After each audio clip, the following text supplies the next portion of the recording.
ये इस पर कोई काम हुआ है कि नहीं, यार आपको काम करनी नहीं है,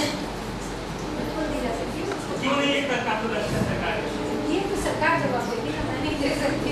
नहीं, तो ये तक रखा गया है कि नहीं? सरकार आज सरकार के पास 20% हमने इकोनॉमिक एनालिसिस किया उस पे, तो कभी आप उनसे may I please request, maybe we have 2 more questions, we break for tea और जो भी चर्चा है सब वो चाय के साथ चल सकती है, and then we come back. So he is writing. Yeah. दो चीज़ें और ऐड करना चाहूँगा, मुझे लग रहा है इंटरेस्टिंग है। हम सभी लोग जानते हैं, शायद हम लोगों ने काफ़ी लोगों को पता होगा कि मुंबई में लगभग 2500 स्कूलों को एनजीओ को पीपीपी के तहत देने का निर्णय लिया गया है, और उसी की लाइन में हमारे यहाँ भी शायद हम लोगों को कुछ लोगों को ना पता हो तो साउथ दिल्ली एमसीडी में भी 50 स्कूलों को एनजीओ को देने की बात की गई है। और मैंने बात की आगे का फाउंडेशन की, अब हमारे कुछ साथियों सर एक सवाल है सर, कुछ कमेंट्स गवर्नमेंट लोगों को शिक्षा मालूम नहीं है, वो खुद टीचर है, उन्हें आप बोलने दें, वो खुद एक स्कूली टीचर है, बहुत सी चीज़ें फ्रेंकली डेमोक्रेटिक मूवमेंट में स्कूली टीचर और स्कूली शिक्षा का कोई बात नहीं होती है, तभी हम स्कूली टीचर्स की आवाज़ सुनें।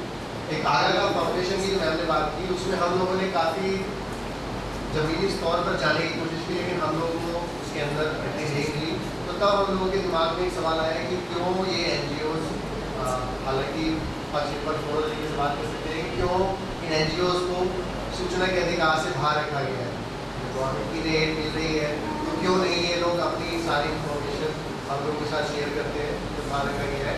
काफ़ी सारी सूचनाएं हम लोगों को नहीं मिली। और एक और मैंने जो बताया कि जिस तरह से डेटा को मैनिपुलेट किया जाता है, एक एनजीओ ने एक नन्ही गली तहत एक कार्यक्रम चलाया था एक्चुअली स्कूल्स में, उन्होंने अपनी रिपोर्ट में इस तरह डेटा को रखा कि जब नन्ही गली ने सरकारी एफसीडी स्कूलों में प्रवेश नहीं किया तो उससे पहले और उसके बाद, मतलब 1 साल के अंतराल में जो रिजल्ट एनालिसिस उन्होंने दिखाया, इस तरह का उन्होंने वास्ट डिफरेंस दिखाया कि हम लोग बच्चों में क्या क्रांतिकारी परिवर्तन कर दिए। जबकि 1-2 स्कूलों में जब गहनता से अध्ययन किया गया तो पता लगा कि कुछ क्वेश्चन पेपर्स इस तरह से बनाए जा रहे थे इन लोगों के द्वारा, पहले ही उन लोगों को बता दिया जा रहा था और टीचर से बात की जा रही थी जो सरकारी टीचर थे कि सर आप हमें 4th क्लास या 5th क्लास के पेपर दे दीजिए ताकि हम लोग उसी के हिसाब से बच्चों को तैयार कर सकें और उनका जो रिजल्ट है हम लोग उस तरह से सुधार सकें। और टीचर्स भी जाने अनजाने में कुछ लोगों ने वो क्वेश्चन पेपर शेयर किए, इसका परिणाम ये हुआ कि जो उन्होंने रिजल्ट में बहुत बड़ा अंतर दिखाया। तो डेटा को इस तरह से मैनिपुलेट किया जा रहा है कि गलत इन्फॉर्मेशन। और आखिरी क्वेश्चन मेरा छोटा सा ये है कि कहीं ना कहीं मुझे हम लोगों के अंदर भी कमी दिखाई देती है कि इन सभी मुद्दों पर, बेशक से टीचर्स यूनियन होगी, लेकिन इन सभी मुद्दों पर कहीं ना कहीं जैसे पब्लिक प्राइवेट पार्टनरशिप की बात की जाए तो क्यों एक संगठित प्रयास हम लोग की तरफ से हम लोग करने की कोशिश करते हैं, तो उसमें लोगों का संगठन मालूम नहीं मुझे क्या कमी रहती है, क्या उनकी प्रॉब्लम्स है, क्या उनकी कॉन्टेक्ट्स है वहाँ पे टीचर्स के, तो क्यों नहीं हम लोग एकजुट होते हैं, हम लोग लगातार प्रयास कर रहे हैं। तो अगर उन कारणों पर सर प्रयास डाल सकते हैं कोई भी कि क्यों एक वीक डिबेटर की तरह हम लोग मालूम है कोई भी है हम लोग काम करते हैं और अपनी एकेडमिक आइडेंटिटी जो हमारी है वो है नहीं है उसके बारे में हमें कुछ नहीं पता। तो उसी आइडेंटिटी को लेकर मेरा सवाल है कि क्या उसका क्या कारण है कि इसके बारे में कोई बात नहीं करता। Okay, is there one more question? Then ये जो सवाल है सारे के सारे ये अंत में भी लिए जा सकते हैं, ऐसा नहीं है कि चाय के ब्रेक के बाद इसको बंद नहीं किया जाता।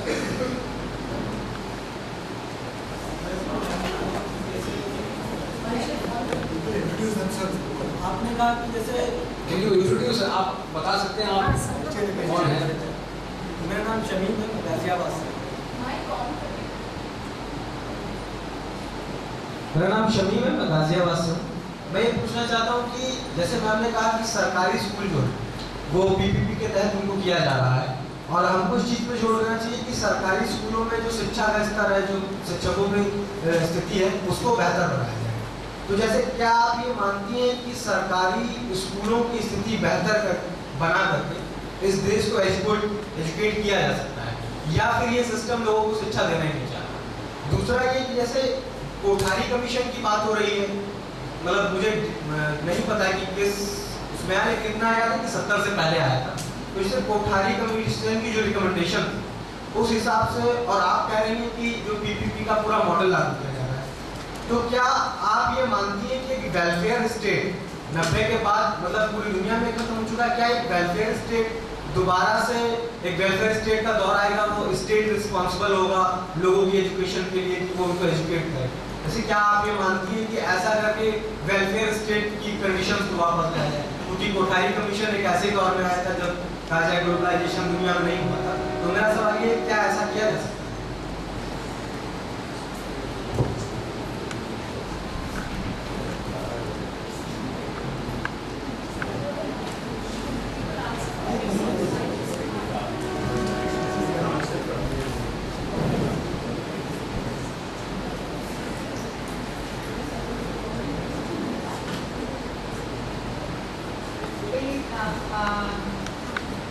मेरे ख्याल में ये निर्भर करेगा हम किसी भी प्रकार के संघर्ष के लिए तैयार हैं कि नहीं है। वेलफेयर स्टेट दोबारा आएगा या नहीं आएगा, इसका उत्तर इसमें से वो आराम से बैठ के नौकरी करते हुए और तनख्वाह लेते हुए और तनख्वाह बढ़ाने की सिर्फ बात करके वो तो नहीं आएगा, क्योंकि ये, और दूसरी बात है कि वो संघर्ष कैसे, और संघर्षों से वो जमीन को लेके जो संघर्ष चल रहे हैं, मजदूरों के जो संघर्ष चल रहे हैं, उन संघर्षों में हम कितना जुड़ पाते हैं, उसके अलावा तो कोई रास्ता नहीं है। शिक्षा का अपने आप अलग से मतलब ऑटोमेटिकली सिर्फ कहने से, बात करने से वो परिस्थिति वापस आएगी, इसकी कोई संभावना नहीं।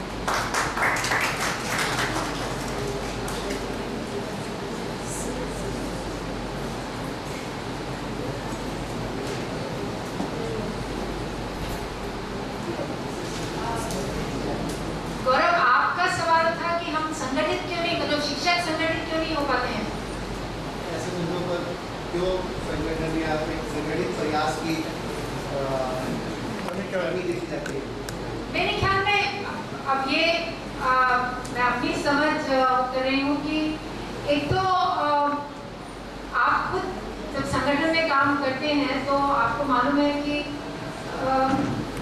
शिक्षा को बहुत एक आइसोलेशन पे देखने की कोशिश होती है। जैसे मैंने अभी भी कहा कि शिक्षक के संघर्ष का संबंध क्या बदलती आर्थिक नीतियों से है, जिसके असर कितनी और चीज़ों पर पड़ रहे हैं और वो कितने और तरह के संघर्ष हैं।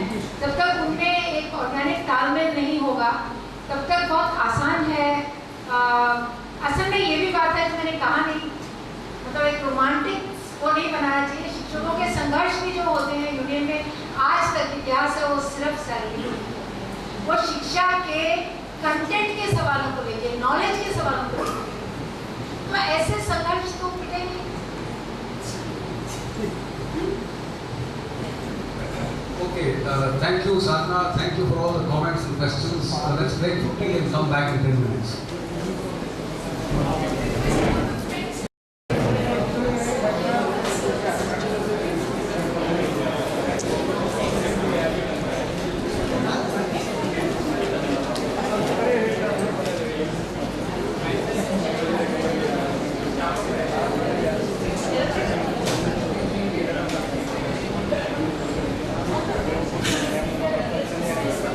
Okay, so welcome back after cups of tea and patties and a biscuit. बहुत मजा आया in the last session. I am sorry we had to cut it short, but थोड़ा सा वक्त की पाबंदी रहेगी. But that does not mean that any of the questions being asked or any of the comments being made are insignificant. तो ये कोई ना समझे कि जो कहा जा रहा है या जो सवाल प्रश्न पूछे जा रहे हैं वो किसी तरह से उनकी अहमियत नहीं है, लेकिन अगर उनको शॉर्ट सर्किट किया जा रहा है that's only because of time, and we will try and carry on the discussion that was happening in the session before at some point in this second session. I had not been able to introduce Professor Tilak in the previous session because वो आए नहीं थे उस वक्त. I'd just like to say very briefly that Professor Tilak is teaching at the NUPA, that is the National University for Educational Planning and Administration. और साधना की तरह इनकी भी जो यात्रा रही है शिक्षा के दौर में वो बड़ी दिलचस्प रही है. मतलब शुरुआत इनकी हैदराबाद के चारमीनार के आसपास होती है, and then he comes into the Karol Bagh campus of Khalsa college, Khalsa engineering college, और अब जो है फिलहाल ये मेहरौली और कुतुब मीनार की छाँव में, एज आई सेड, दीपा में पढ़ाते हैं. And his work has been in the recent past largely on privatization in higher education. That's the term he's used, and that's the term he'd like to use today as well, and its consequences for the meaning and content of education. I'd like to invite Professor Tilak to come and share his opinions with us on this subject.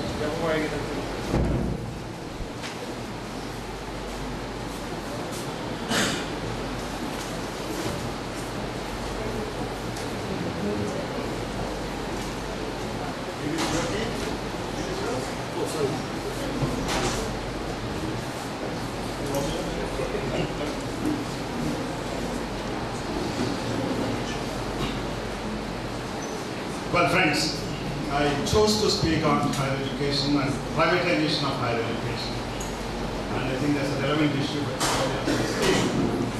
of the state of education system in India when we are talking about knowledge, equity, and democratic rights.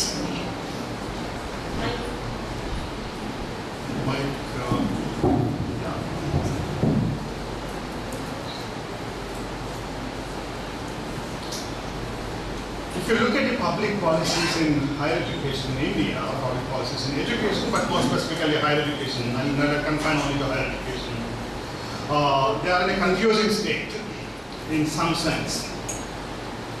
Some policies are formulated, some policies of privatization are either formulated or being adopted out of compulsion.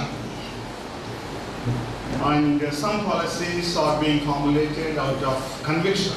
And there is a big difference between the two.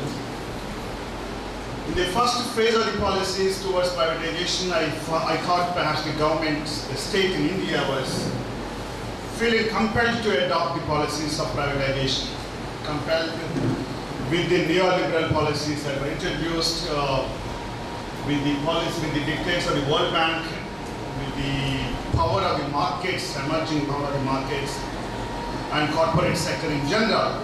The state has no choice but feeling compelled to do that, compelled to go for privatization.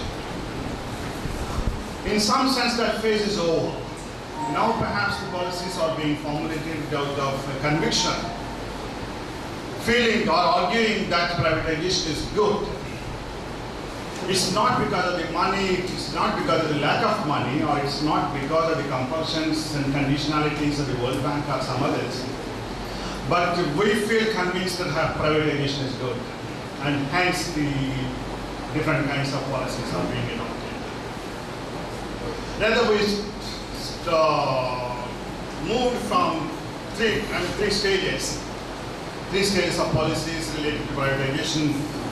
Our policies from the beginning, which were embedded in the welfare state approach, were largely supportive of the strong public policies, public education system, or policies which are supportive of public education system, which are ipso facto anti-private. They did not encourage private sector to grow much, but they did, private sector did grow, of course. In some sense, a slightly later period, private sector has come into the system, and the policies have been regulatory policies, how to regulate the growth of private education, how to control it, how to make it slightly good, less corrupt, more efficient, etc. Then in the beginning of the 1990s, I feel initially we adopted policies of laissez-faireism, in the sense non-intervention. The state will not interfere at all and will leave it to the markets. There was no clear policy at all. And in fact, there were lots of other confusion also, I'll refer to it. And then after, I don't say after neoliberalism, because it's still a long process going on, very strong tendencies to go to a very high degree of privatization. We moved to a stage of strong pro-private policies being formulated very clearly. It's no more a laissez-faireism phase where state does not intervene, but state intervenes highly in favor of the private sector and policies are being formulated. In some sense, at one point, as I said, there was confusion in public policies towards private higher education system because the government was saying yes and no very often without understanding what is that they are saying. Rather, if you look at several documents, several plan documents, policy documents, and other statements of the government, particularly coming from the central government, the government was on record to say that privatization is good, but not commercialization. And I'll refer to this again. Then it says privatization is not good enough, not necessarily, but private participation has to be encouraged, and that's good. Without really making any clear distinction between private participation and privatization. At some other point, the government has stated that private participation is also not desirable, but we should encourage something like public-private partnerships, which now became very strong this last year. The confusion continued for quite some time, and it said yes, perhaps private education is good, it's here to stay, and we better encourage it, but certainly profits should not be allowed, and profit-making private education should be banned. There's no place at all in a society like ours. Later, the courts and the state also argued in different contexts, stated in different contexts, that profits is certainly not a bad term, not so dirty as it used to be considered as. But profits are also okay, but not exorbitant profits. And I do not know what is meant by exorbitant profits. And in some other contexts, the government has also stated that there should not be profits at all, normal or exorbitant profits. But surpluses should be allowed. I do not know the difference between surpluses and profits. Certainly for Marx, surplus means profits. So there was a clear a highly confusing situation was created with no proper understanding of the government how to proceed ahead. But I think the situation has changed quite considerably during the last 20 years. And government is much more clearer today, good or bad. Perhaps that. As I said, we moved from lesser federalism to very strong pro-private policies, the phase of that strong private policies. I do not know whether the phase will turn to some other direction. Now with this, what I would like to describe is something like half a dozen or slightly more than half a dozen major features of the growth of private education in India, particularly concentrating on the last 2.5 decades. Since the introduction of what they still continue to be called new economic reform policies, but aptly described as neoliberal policies. From the beginning, if you look at the trends in numbers with respect to private higher education, there has been a tremendous growth in private education since the beginning of the 1990s to the present level. The growth has been unprecedented. In fact, before 1990, there were very, very small number of private institutions. When I say private institutions, we are speaking about the modern kind of private institutions, not the private aided colleges, not private aided schools, but private self-financing colleges, fee-relying colleges. There is no other source of financing. And they have grown to such a level in numbers. I can give quite a few numbers. The medical colleges or engineering colleges in several states used to be in, private colleges used to be less than the single digit at best. 8 colleges, 9 colleges, not even 10 colleges. And today they run into triple figures and slightly more than triple figures also in some cases. They grew in such a level that the relative size of the public sector became very, very small. More than 90% is in the private sector, and public sector higher education system is no less than 10%. In several professional areas, engineering, management, commerce, and other areas. But it's also spreading to general higher education. More than 60-70% general higher education is still private, unaided, self-financing colleges. So in some sense, the growth of private sector has resulted in crowding out of the public sector. See, quite a few people say that, okay, but there's no problem with respect to simultaneous existence of public and private sectors. That will help in competition, again, it's a nice word in economics and also in neoliberal economics, that's a very good word. Competition should be encouraged, and so simultaneous existence of public-private sectors is good. But now that's not the phase, where we have only private sector and very insignificant, very diminutive size of the public sector, wherein there is nothing like competition. It's a dominance of the private sector. I mean, public sector has been displaced completely to a very great extent, and the system is becoming highly privatized. The important feature of the whole phase is the state gradually abdicated its responsibility of higher education. Planning for higher education, policy making in higher education, and of course in funding higher education. One can refer to several things. And today, I mean, if you look at the private institutions of the kind, we have not only, for private aided institutions, but there are several private self-financing institutions.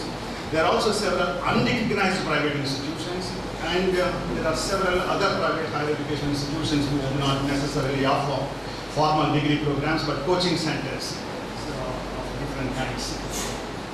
This is one kind of privatization that is taking place quite rapidly and is being developed very clearly. But an equally important feature that one has to note is, perhaps two features, is something like corporatization of higher education, where public institutions are referred to it. Public institutions are being given to the private sector under different modes of public-private partnership and under other laws. You are transferring the responsibility of managing the public institutions to the private sector, and that's also taking place at least at noticeable levels in several states. That's one. The other important feature of this growth of private education institutions today is not necessarily the private institutions per se, but the public institutions are being subject to financial privatization. Financial privatization in the sense that public institutions were heavily subsidized by the state for a very long period, 70–80%. More than 80% of the budgetary resource, more than 80% of the resources required for higher education used to be funded by the state. Let's say state center and state governments put together. But those figures are coming down very, very significantly. And you introduced the fees of different kinds, student fees, not just the tuition fee, but all kinds of fees. Many items which were used to be provided free are being charged now, and charged not at nominal prices, but very, very high prices. And those items which used to be charged are increased in their prices quite significantly. There have been very clear policy statements saying that we should increase what is called the cost recovery in higher education through student fees and student loans programs. And when the student loan programs was restructured in the early 1990s, the government has very clearly stated in its wrapper, of the loans, saying that loans should be developed in such a way that they will form a revolving fund, so that the government doesn't have to really finance. Self-financing revolving fund would be created out of the loan recoveries. And the states need not necessarily finance higher education in the future. That's the objective, very clearly stated objective of the loan programs when they were restructured in the 1990s. So the public institutions are financially being privatized to a very great extent. Of course, the third form of financial privatization that you find very, very clearly is the introduction of self-financing courses, with a very clear motive of raising resources from the student community. And this phenomenon is not just confined to some undergraduate colleges here and there, but the phenomenon got spread to almost all universities, including the best universities, including the so-called well-funded central universities and state universities and colleges. We have self-financing courses almost every discipline parallelly. And it seems quite surprisingly that those courses are being run more efficiently than the normal courses. Because money is being generated, teachers take more interest in those courses than the normal courses. Administrators are much more interested in those courses because the resources generated by those courses could be used much more freely than the grants that the universities get from the government. So we find at least these three dimensions of privatization have to be seen.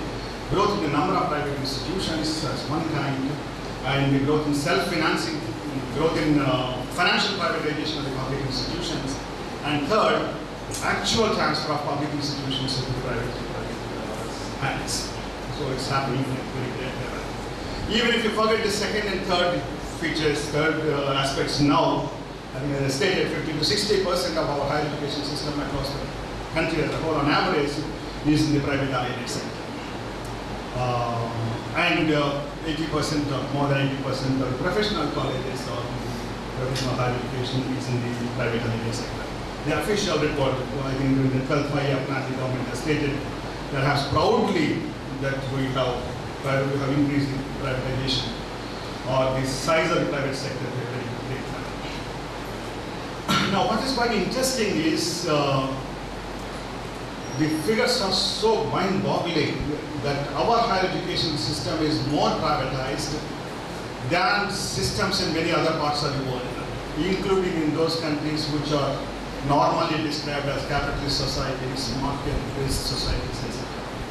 Compared to those societies, our higher education system is much more privatized, even if you confine only to the private domain itself, financial economic growth and the numbers. And we have figured something like, say, 1/4 of the universities in the United States are private universities, which depend upon fees or which do not receive much state aid.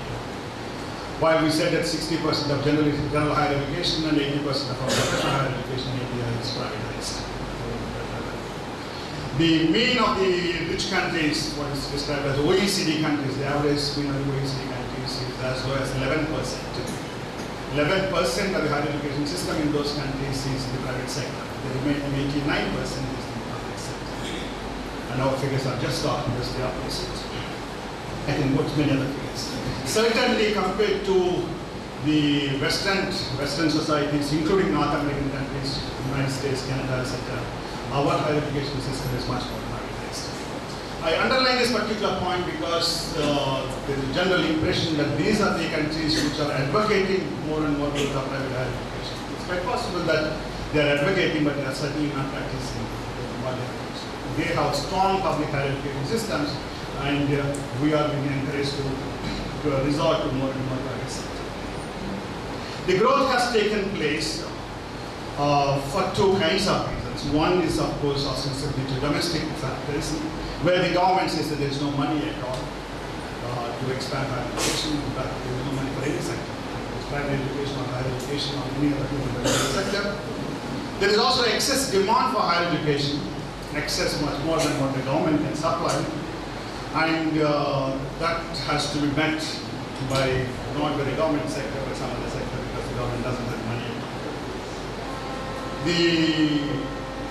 When the policies were formulated, it was very clearly felt, at least by some people in the government also, saying that the market becomes very strong and became stronger, and the market forces are so strong that government mechanisms, government's abilities became very weak.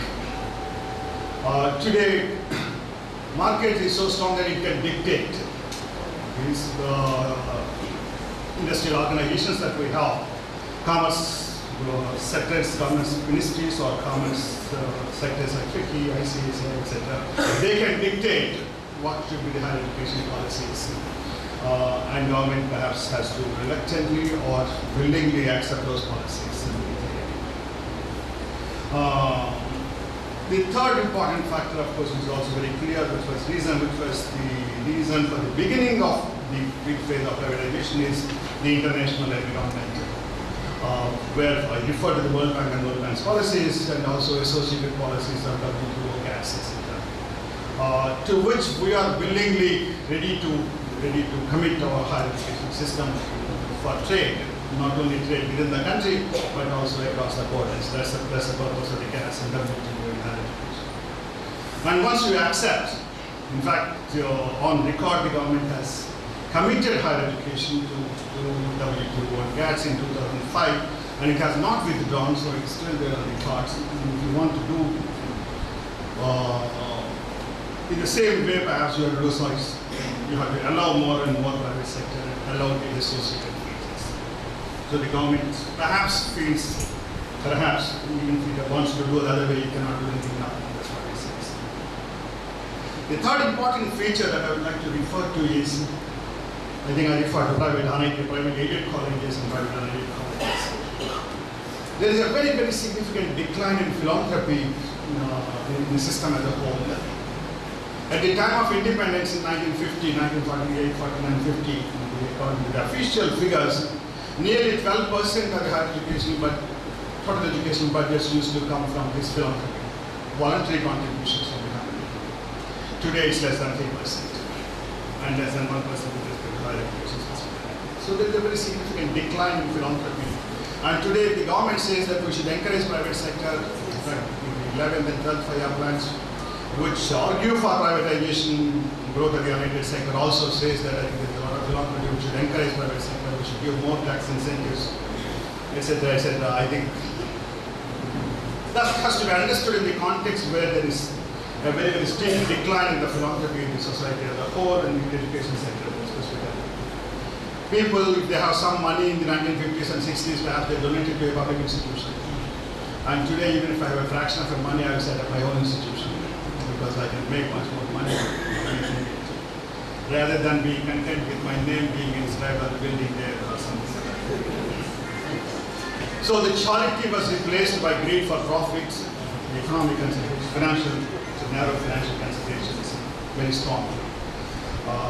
So profit-oriented commercial institutions growth has been an important feature of the 1990s and onwards compared to the private unaided philanthropy-based private institutions of the earlier phase. Fourth, see, there is a very strong school of thought that argues with some evidence, and Sadhana referred to it in the school sector, saying that the quality of these private institutions is very high. Certainly you find with respect to higher education very impressive buildings in many cases, but nothing more than that. If you look at the quality dimensions slightly more clearly, even with respect to the school sector, not necessarily for higher education, you will find the whole argument is a hoax. The superiority of the private institutions with respect to, and compared to public institutions has to be discounted by a great factor, very significant factor. Even in narrowly defined framework of quality. But if you go beyond the narrowly defined quality of quality in terms of exam scores, pass percentages, but also look at the values, the attitudes that it creates, perhaps the quality dimension has to be expanded. The real quality of higher education in the private institutions would be a very serious matter of serious concern. So one has to really understand that the quality is, there is no quality advantage with respect to these private institutions. Certainly, in fact, not only in India, but even those countries where private institutions are large in number, and I do not wish to refer to these global rankings, but very crudely referring to those very crude indicators, world university rankings, none of the private universities figure in the top 200 or 300 universities in the world, except in the United States. Except the private universities in the United States. Sorry.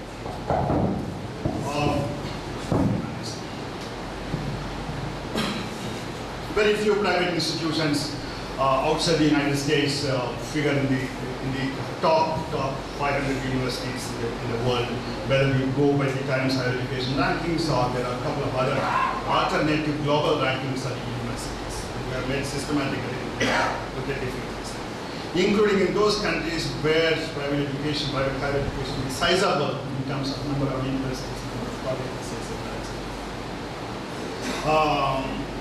The one important feature of the private higher education system in a country like India and also particularly other developing countries is they rely exclusively on student fee contributions and nothing else. Compared to the private universities in some parts of the West, in the sense that the private management doesn't put any money on its own in the long run. If you look at it, they make some investment, they're recovering from the students with high rates of interest in such a way that if you have reasonably good time dimension, you find the private sector's own contribution to the growth of private institutions is dead. Perhaps the profits also, that's what we find. And also the private institutions do not make any attempt to generate any additional sources of money from any other source. So in fact, in some sense, the higher education system in India is either financed by the state if it is a public university or a public college, or financed by the students in a compared to private university. There is no other source. The public universities, It's financed both by the state and also by the students, but in private universities it's completely financed by the students. I think that's very, very important to note. The more important, interesting feature is obviously the fees in the private universities is much higher than the fees in the public institutions. That's very obvious. But if you look at the private institutions in India and private universities in countries where there is a sizable private sector, like Japan or Korea or other countries,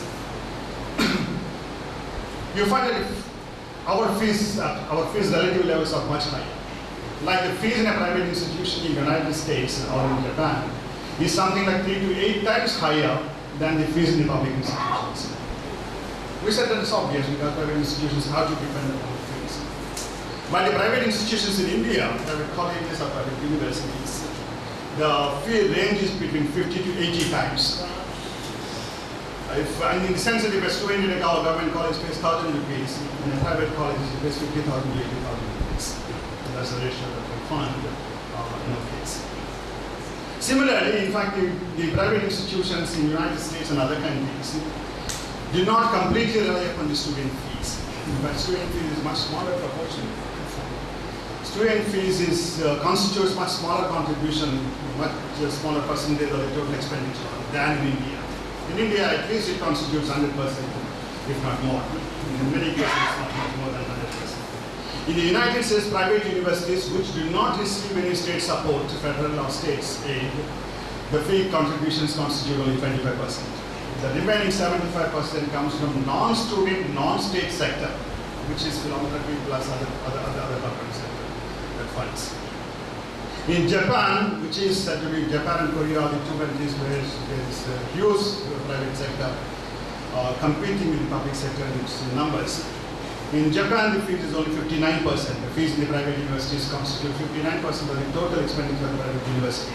The remaining 41% comes from the state and non-state sectors. I mean, these are some of the high figures. But in India, as I said, the fee constitutes more than 100%. So there is a very, very significant difference between the private education in India and private education in the other parts of the world. I think that's, so you can say that, I mean, people quite often compare to say that what's wrong with Harvard University, Stanford University. They are private institutions, they are providing quality higher education, etc., etc. And so we should also encourage private higher education system. Certainly our remedies and measures are not comparable to those universities. They are based essentially on philanthropic considerations, they are based upon educational considerations, they are based on considerations of providing good quality education. In fact, 1/3 of the Harvard University's budget is said to be meant for scholarships, which is, I mean, a comparable figure you cannot find in any private universities in India.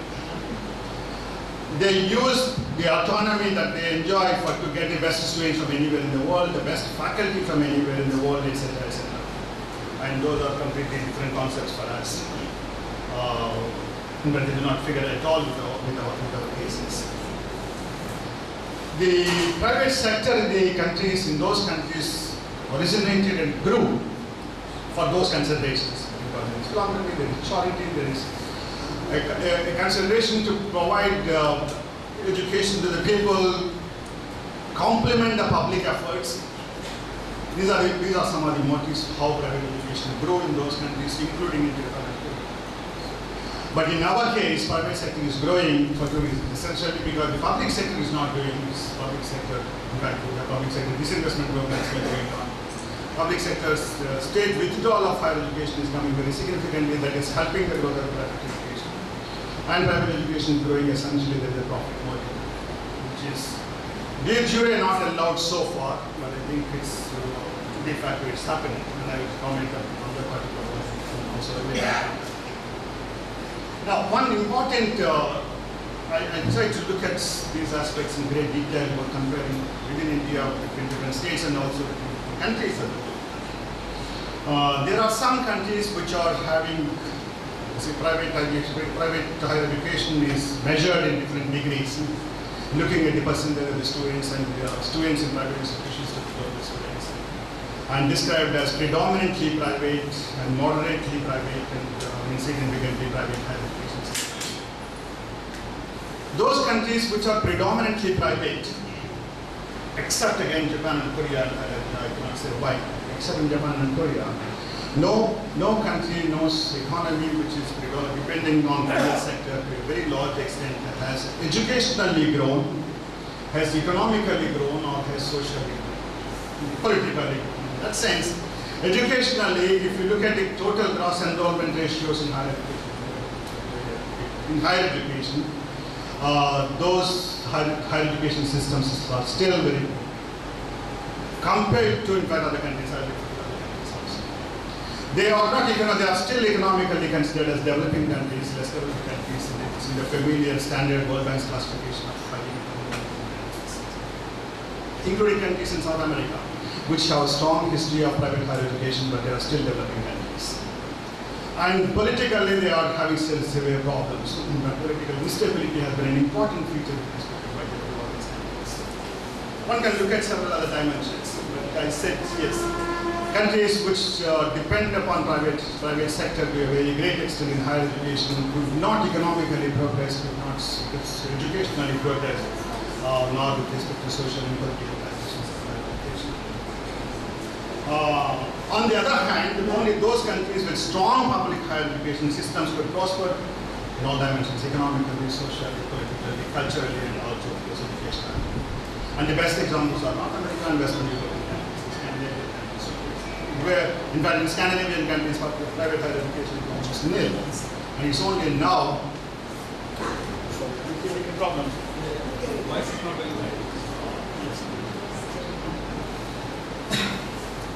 In many of the Scandinavian countries in Western Europe, there is no private higher education at all.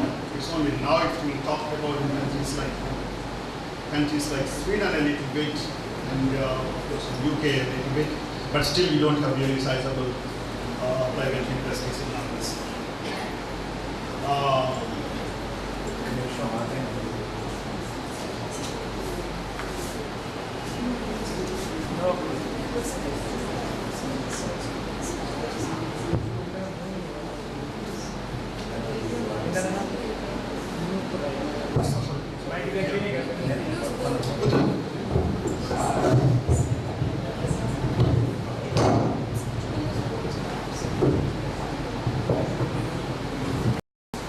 Now, the need for expansion of higher education system is there because countries with very small higher education systems, even public and private put together, could not progress at all.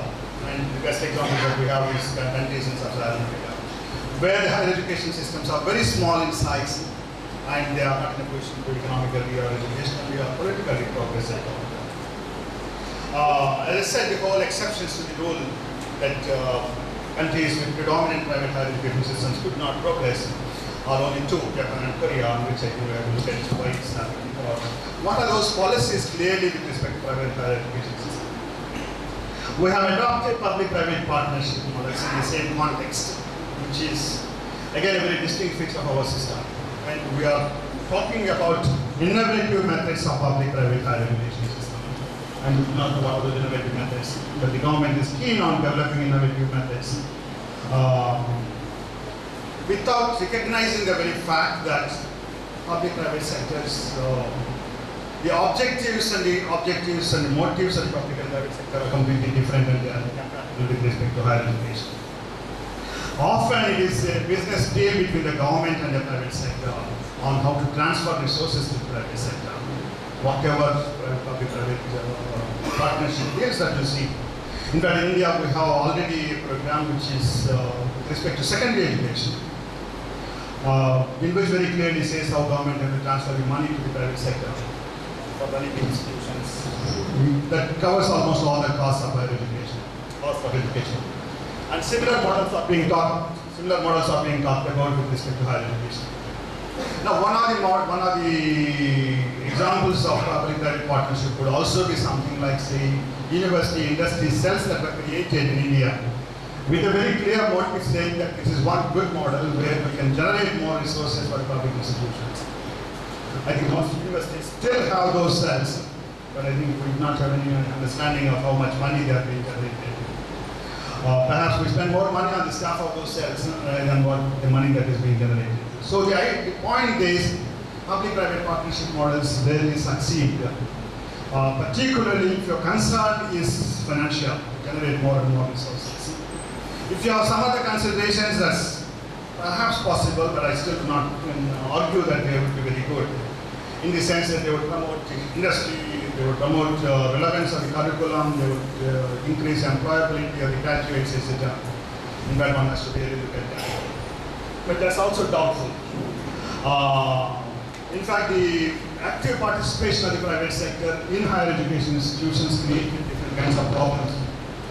Even in countries like the United States, and it was very clearly recorded by university presidents in the United States, very clearly saying how research agenda of the universities were distorted, and the research findings were distorted with the involvement of the private sector.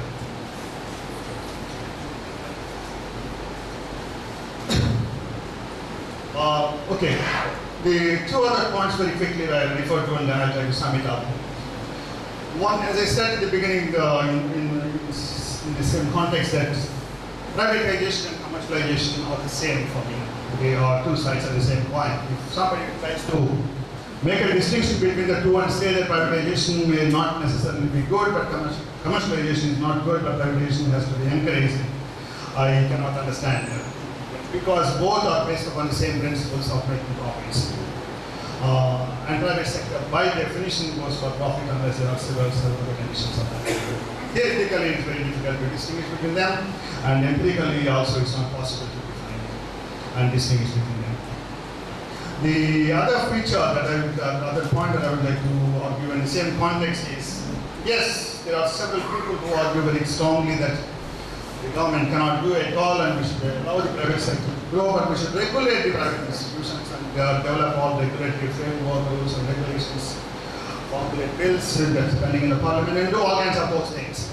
But I think given our experience, the ability of the government to regulate the institutions is extremely limited, extremely big.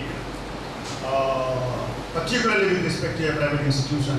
If a private institution is in fact the Secretary of the Government of India, the Government of India has stated in one particular context, saying that if a private school is started, a private primary school is started with all the conditions that we agreed upon, and if they violate anything, not a single, even with all the conditions, nothing can be done. The school cannot be de-recognized, and they cannot be punished, they can't do anything at all. The market forces are so strong and the government is so limited, so weak, that nothing can be done. So to say that we will formulate effective regulatory policies and have healthy private higher education systems, I think is really very statement that I cannot understand. Now let me sum it up. I think we are very, very clear with respect to a couple of things. One, even the champions of private higher education system, in fact in some of the researchers, even in the World Bank, who strongly argued for promoting private higher education systems in the developing countries, have clearly noted that there can be some gains with respect to quality of higher education, because some institutions could be developed, but equity is one aspect that would be seriously sacrificed. Because no private institution would be ready to really promote equity, increase access to the weaker sections, give a lot of scholarships, etc., etc. We have not done under those the private institutions, those terms. So the equity is one particular aspect that would be seriously sacrificed, and you can't do anything at all. In our context, whether it's private aided colleges or public-private partnership models that's happening, what is happening is not only the private institutions crowding out the public sector completely, but also leading to public pauperization and private enrichment. Public money is given to private sector, and public institutions do not have money at all. And so, and at a later point, you say that public institutions are doing bad, so you further cut down the budgets. First, you cut down the budget, saying that private institutions are to be provided, and then you say that they are not doing well at all, so why should we fund, why should we waste our public resources? So we don't cut down the resources. The other important aspect that comes out very, very clearly is if we recognize that higher education is a public good, and many people still strongly believe that it's a public good, the whole public good character of higher education disappears with the degree of privatization that we have.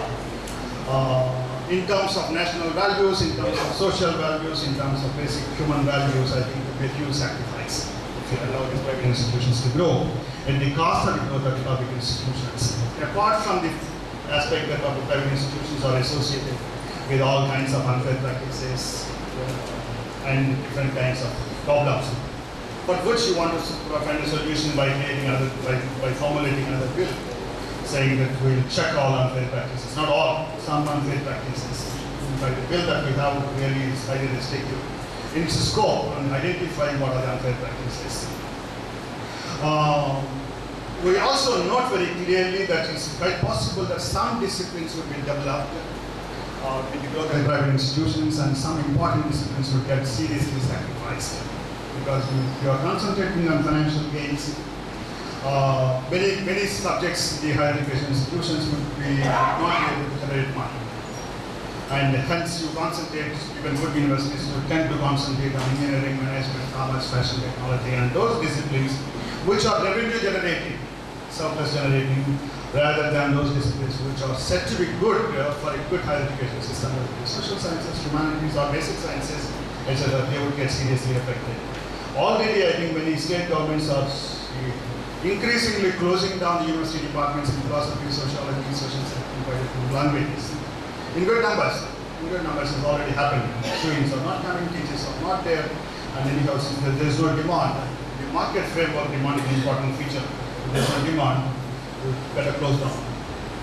In the welfare state also demand is an important feature. But if you say that the society feels that that's good, then you stimulate demand. But in the typical market framework, we do not stimulate good demand. We say that yes, there is no demand, so we will close down the institutions, and that's what exactly is happening here. So we are in a situation where we are not very clear about what is going. Well, we are clear about what is going to happen if the trends will continue, but when the trends will continue, it's quite possible that they will continue. What is being increasingly stated now in the 11th and 12th five-year plans, I repeat and then I stop for discussion, saying that you allow the private sector to grow, you encourage the philanthropy, you regulate the private sector, and you, in fact, the National Knowledge Commission has suggested that you provide land and also grant land grants to the private colleges and universities. Now there is a very serious proposal to give grants, normal UGC grants to the private institutions in large quantum. Without a very serious restriction, almost equal to what you give to public institutions. Let community adopt colleges, and when you say community includes corporate sector, industry sector, so let them adopt public colleges and universities, and that's how the new modes of public-private partnerships are in place. The latest proposal in the 12th five-year plan very clearly states that so far, the juridic higher education institutions are not for profit. Profit is not allowed. In fact, it's happening. And if you want to allow private sector to grow, unless you allow the profits, very clearly they will not grow. So you allow the profits. So the proposal is to remove the not-for-profit tag in the whole provision for the development of private higher education in the country.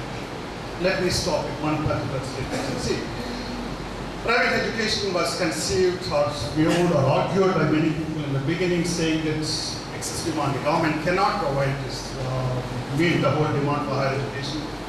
There are problems with respect to private education, but we have no choice to do so to allow the growth of private education system. But today we strongly say that yes, private education is good.